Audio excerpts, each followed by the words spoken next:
Salam sejahtera dan salam Sarawak sayang bersama saya Janet Bennett. Tumpuan berita, rakyat Sarawak diingatkan agar membuat pilihan yang bijak dengan memilih kerajaan yang benar-benar bertanggungjawab untuk berkhidmat kepada rakyat. Perdana Menteri Datuk Patinggi Ismail Sabri Yaakob berkata pilihan yang silap akan menyebabkan kerajaan yang tidak bertanggungjawab dipilih dan membatalkan projek untuk kepentingan rakyat seperti dilakukan Kerajaan Pakatan Harapan PHS sebelum ini. Kerajaan yang kita pilih, saya bersetuju dengan Premier tadi. Kerajaan yang dipilih mestilah kerajaan yang bertanggungjawab. Bukan kerajaan yang membatalkan semua projek untuk kepentingan rakyat.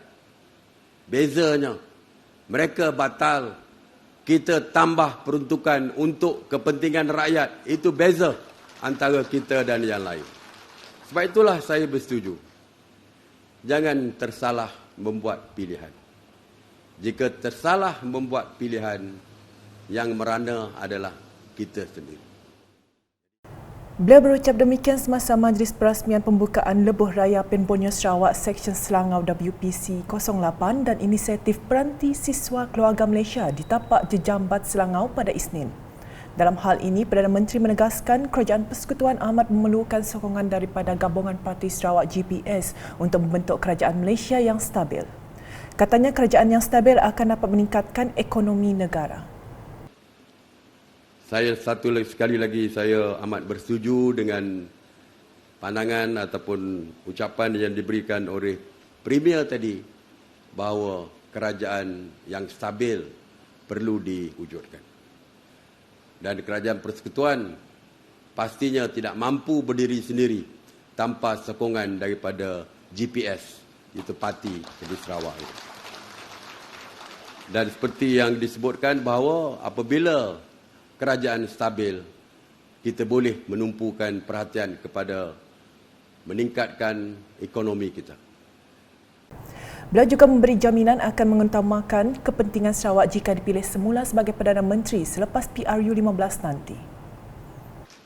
InsyaAllah, jika saya dipilih semula sebagai Perdana Menteri, saya beri jaminan Sarawak akan menjadi keutamaan saya di dalam kita membangunkan negara ini. Sementara itu, Perdana Menteri berkata Kerajaan Persekutuan telah meluluskan pelaksanaan semula projek-projek di Sarawak yang dibatalkan Kerajaan PH. Katanya antara projek-projek tersebut adalah projek Lebuh Raya Trans Borneo LTB dan projek Sarawak Sabah Link Road SSLR. Saya nak maklumkan projek yang dibatalkan tersebut telah pun diluluskan oleh Kabinet untuk kita sambung semula projek yang terbatal tersebut melalui iaitu projek Limbang Lawas melalui projek Trans Borneo. Kita akan sambung. Kita dah luluskan di dalam Kabinet. Jadi projek ini akan kita teruskan. Begitu juga dengan Sarawak Sabah Link Road yang tidak melalui Brunei. Yang tadi saya dimaklumkan oleh Yang Berhormat Menteri KKR, Datuk Seri Fadilah, projek Limbang Lawas Trans Borneo akan melalui Brunei. Tambah Datuk Seri Ismail Sabri, Kerajaan Persekutuan juga komited terhadap usaha meningkatkan bidang pendidikan di Sarawak dengan memperuntukkan dana sebanyak 1.2 bilion ringgit untuk menaik taraf sekolah-sekolah daif di negeri ini. Seperti yang saya sebutkan tadi bahawa kita committed untuk membangunkan Sarawak ini sama dengan negeri-negeri lain ataupun lebih baik daripada negeri-negeri lain di Malaysia ini. Atas alasan banyak pembaharuan yang perlu dilakukan. Banyak perubahan perlu dilakukan. Oleh itu di dalam bajet 2023, bajet sejumlah 1.2 bilion kita peruntukkan untuk menaik taraf infrastruktur sekolah daif yang melibatkan 182 projek di Sarawak ini. Tambah beliau lagi, pada bajet 2023, kerajaan telah memperuntukkan sebanyak 420 juta ringgit untuk membaik pulih hospital dan menaik taraf klinik-klinik desa yang daif di seluruh Sarawak terutama di kawasan pedalaman. Sewaktu pembentangan melihat bagaimana keadaan klinik-klinik hospital dan klinik-klinik desa yang daif dari segi keadaan. Dan pada bajet 2023, kita memperuntukkan sebanyak 420 juta untuk membaiki hospital dan juga menaik taraf klinik-klinik desa yang daif di seluruh negeri Sarawak, terutamanya di kawasan pendalaman. Katanya apa yang dilaksanakan Kerajaan Persekutuan bertujuan membantu Sarawak mencapai visi muncul sebagai negeri maju menjelang tahun 2030. Dalam majlis sama, Perdana Menteri telah menyampaikan inisiatif peranti siswa keluarga Malaysia kepada 25 penuntut dari 6 buah sekolah dan institusi pengajian tinggi di Sibu. Bagi negeri Sarawak, sejumlah 22,265 permohonan telah diluluskan dan daripada jumlah tersebut, sejumlah 16,505 atau 70% tablet telah diagihkan kepada mahasiswa yang layak di Sarawak. Terdahulu, Premier Sarawak dalam ucapan aluannya berkata pembinaan Jalan Pen Borneo sangat penting untuk meningkatkan ekonomi dan manfaat rakyat Sarawak. Dan Pen Borneo Highway itu adalah satu jeraya yang sangat penting bagi negeri Sarawak. Dari dulu kerjaan Barisan Nasional sama dengan apa adenan kita mula jeraya Pen Borneo Highway. Dan hari itu kita meresmikan jalan dekat Selangau tu.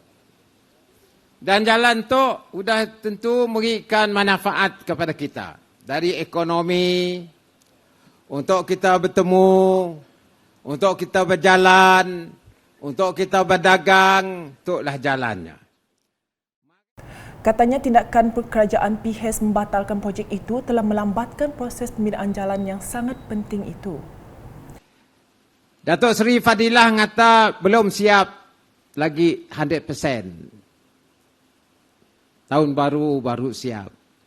Ni ndak slow Fadilah. PS 22 bulan siap dah mula. Ianya slow.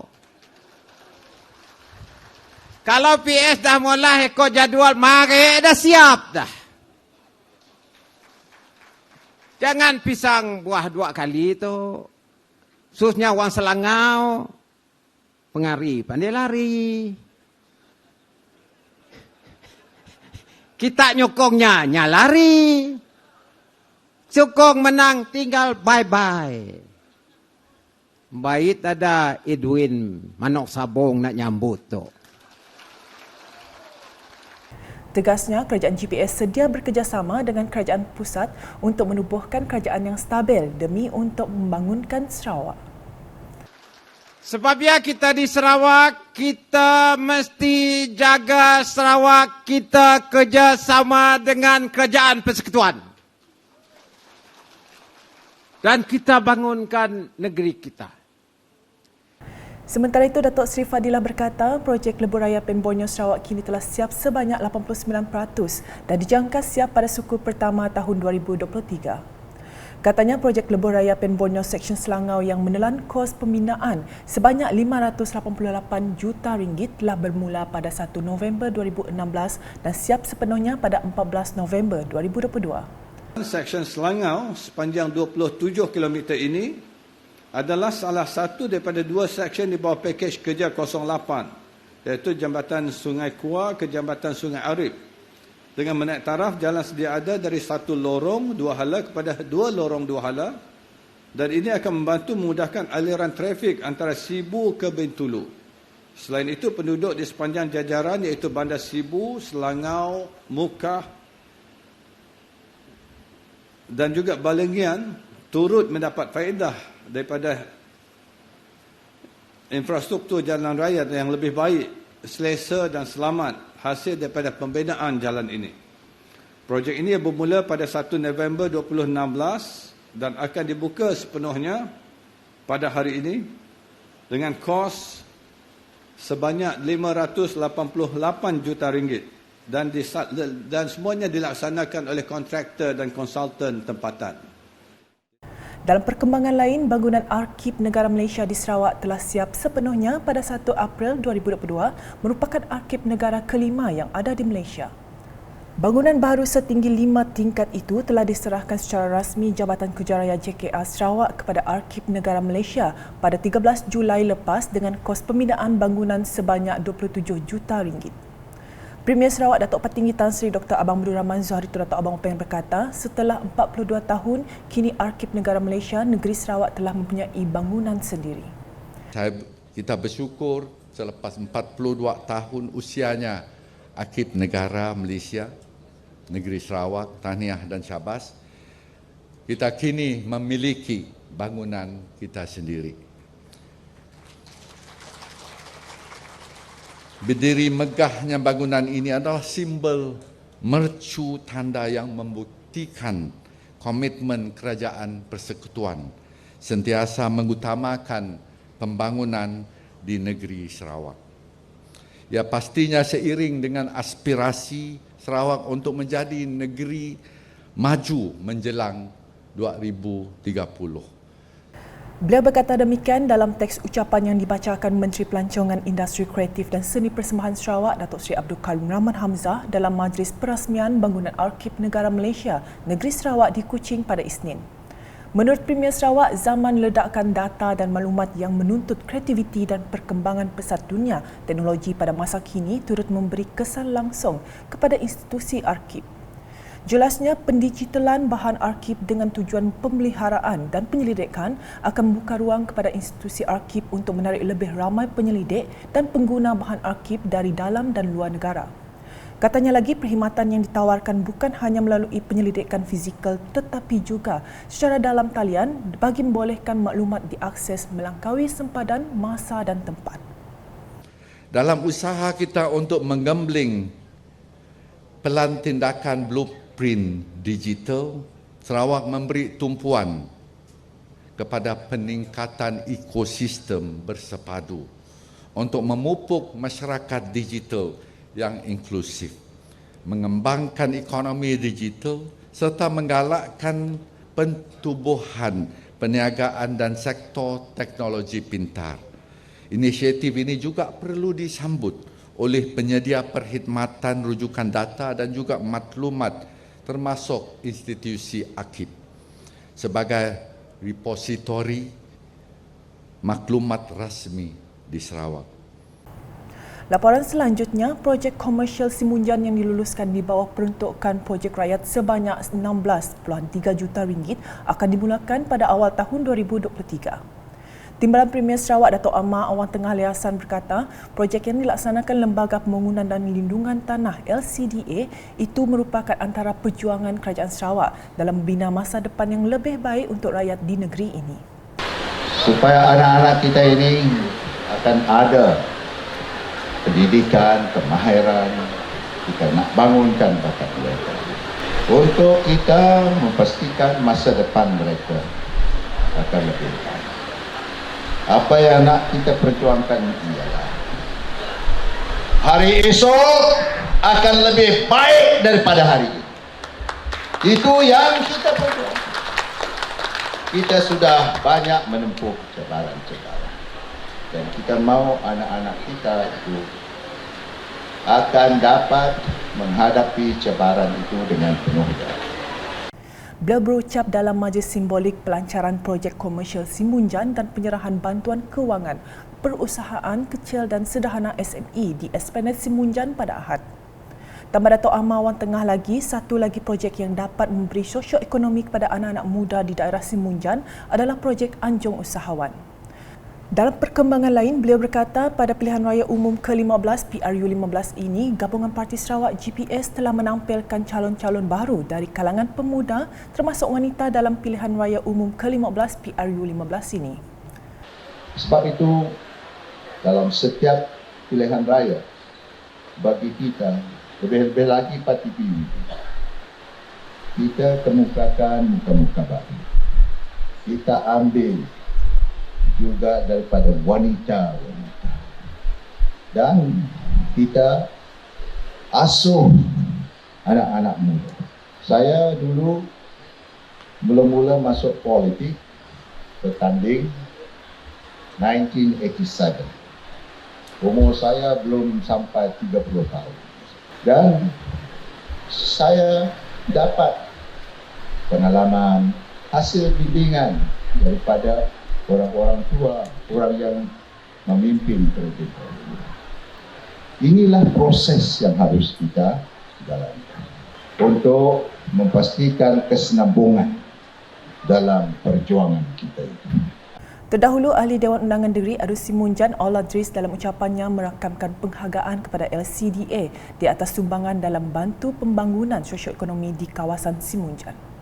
Katanya dengan wujudnya projek sedemikian, ia sedikit sebanyak membantu meningkatkan pendapatan dan taraf hidup penduduk setempat. InsyaAllah, tahun hadapan kita di Simunjan akan dilimpahi oleh projek-projek mega daripada Kerajaan Negeri Sarawak. Terima kasih kepada pihak Menteri, Rekla Berhad, pihak SME dan semua pihak yang terlibat dalam usaha membantu rakyat. Diharap apa yang kita sedang usahakan akan membuahkan hasil untuk membantu rakyat dalam pembangunan bagi meningkatkan taraf hidup mereka.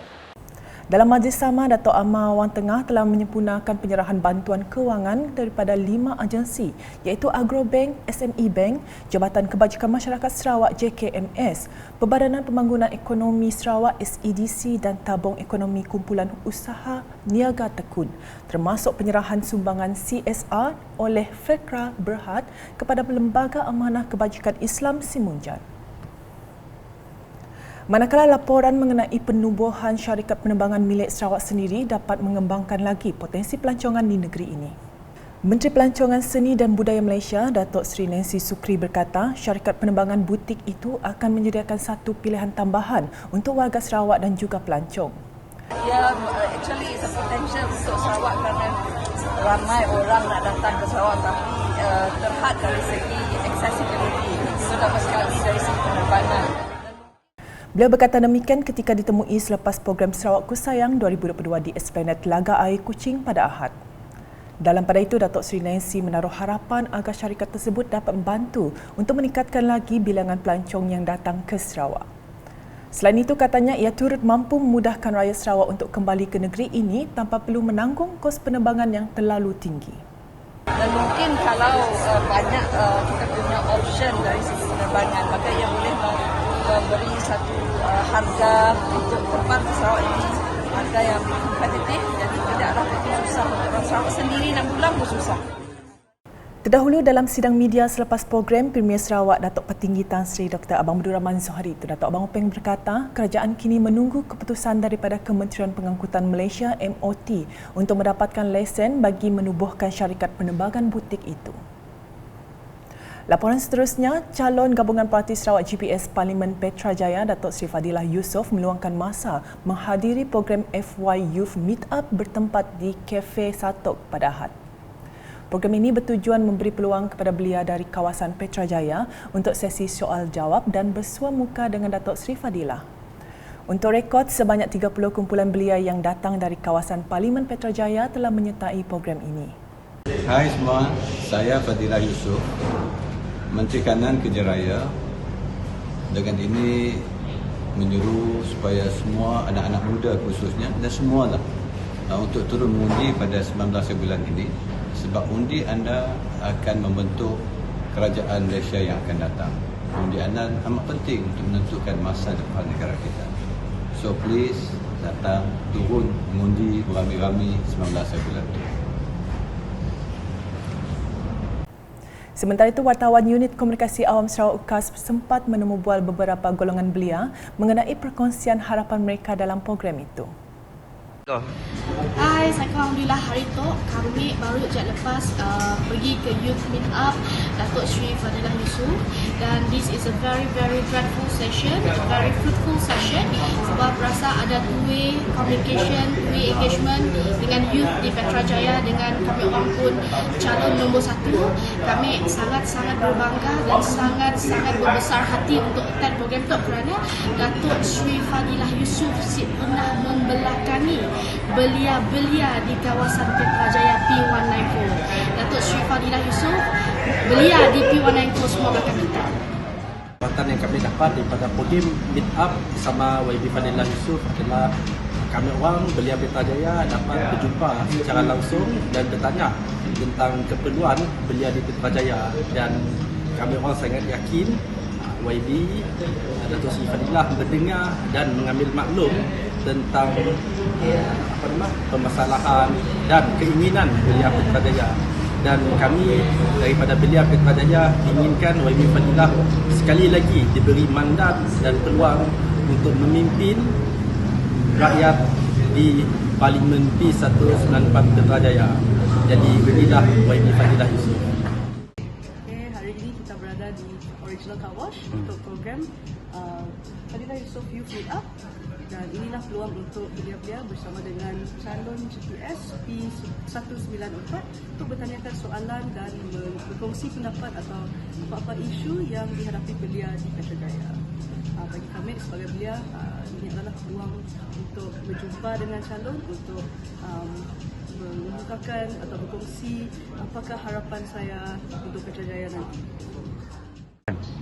Okey, sebagai Belia Putrajaya, kami berharap yang program-program macam tu akan sentiasa berterusan dan belia-belia akan lebih terekspos dengan bidang-bidang dari segi politik, bukan sekadar berkempen tetapi juga mengolah program dan bergaul dengan pemimpin-pemimpin kita, kerana selepas mengikut program tu kami nanggah pemimpin kita lebih senang untuk didekati berbanding dengan pemimpin di kawasan lain kami nanggah.